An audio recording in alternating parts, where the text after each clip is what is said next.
Pam rwyt yn licio chwareli? Mae chwareli yn cynnal hanes enfawr yn Gogledd Cymru. Ie?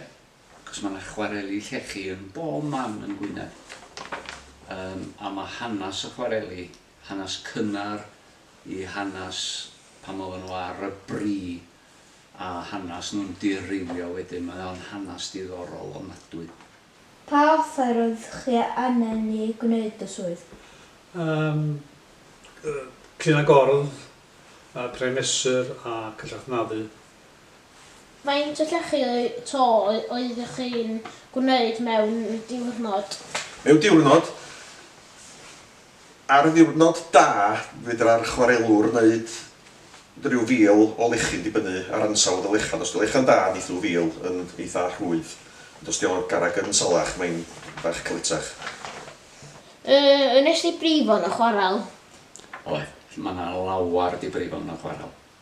Fel I si gynnar, un ogyn yn golli 2 fys, a ni'n gorau mynd I lawr I rwbal I chwilio am y 2 fys I roed mewn plastig bag I fynd efo I ysbyty Gwynedd.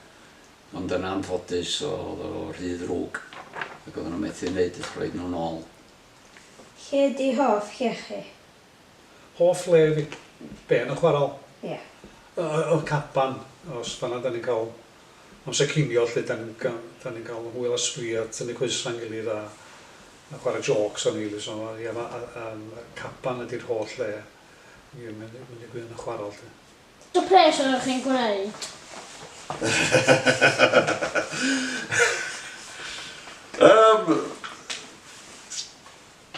Mae yna clause yn y contract crime datgelu da. Ond pan o'n i'n dechrau yn y diwydiant, o'n i'n sbio ar...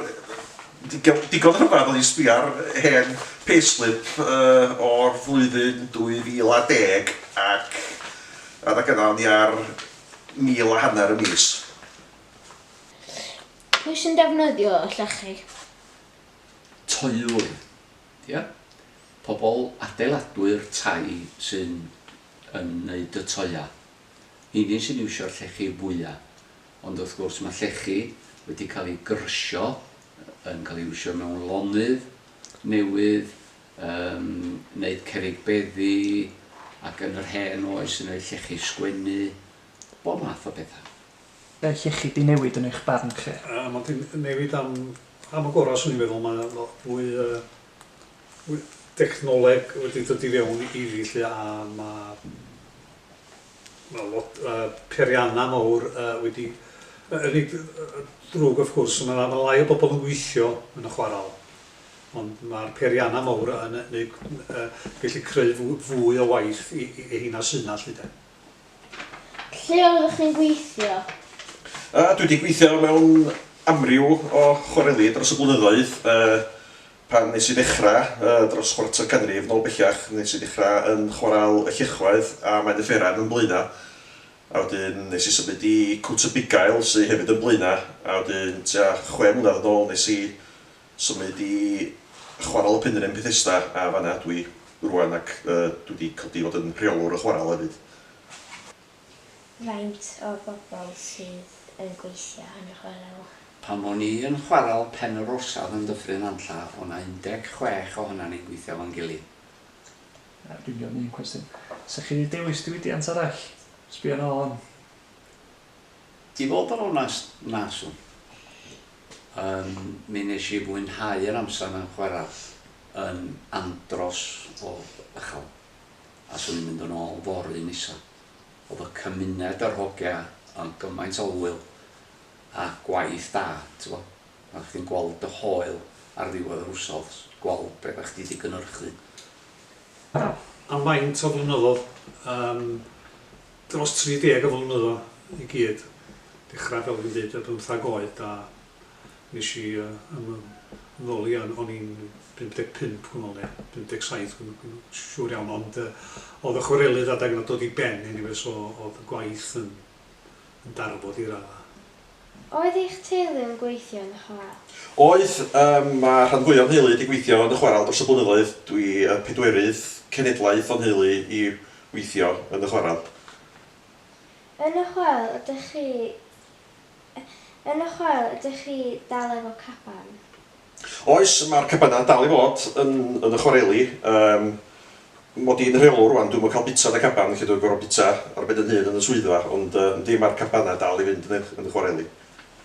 Disgrifiwch diwrnod arferol yn y chwarel.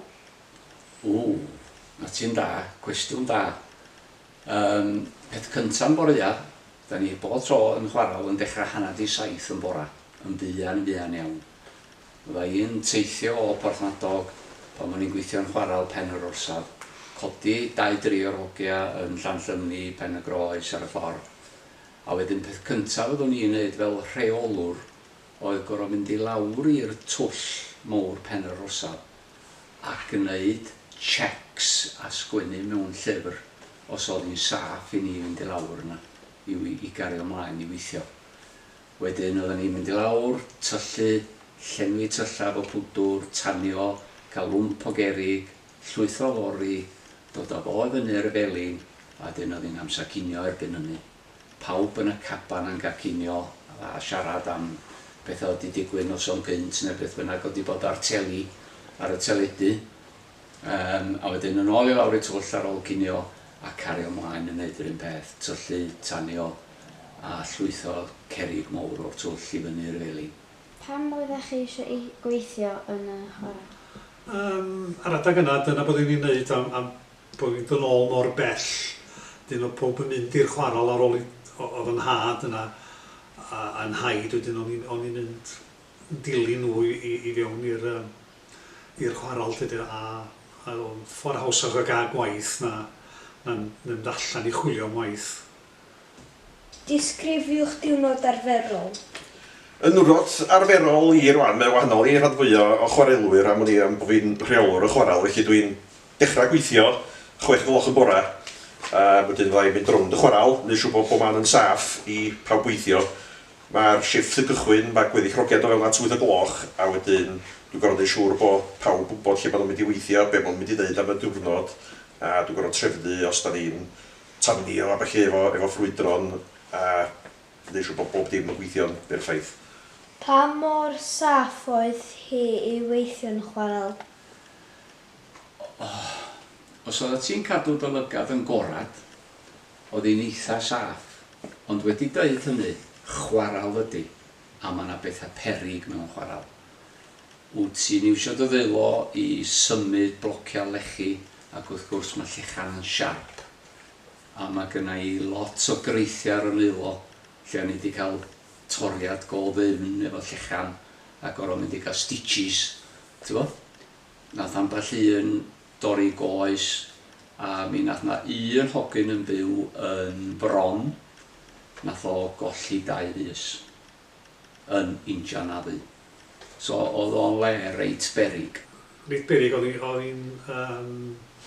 y llwch i gychwyn ddim yn beth dda i'ch wegyn chi, lle da lot o bobl yn cael traffath ac yn ymlygu beth i gael ei gwynt, llechi unan yn berig am bod nhw mor siarp, mor finiog. Bob nos o'n i ddod adra, o'n i wedi cael rhyw gyts bach ar y mis neu rhywbeth. Dwi'n cofio, oedd am diwrnod o'n i'n cael rhyw gyts bach. Oedd hi'n gallu, a wrth gwrs yn y twll chwarel ei hun, oedd hi'n gallu bod yn berig iawn o fanna.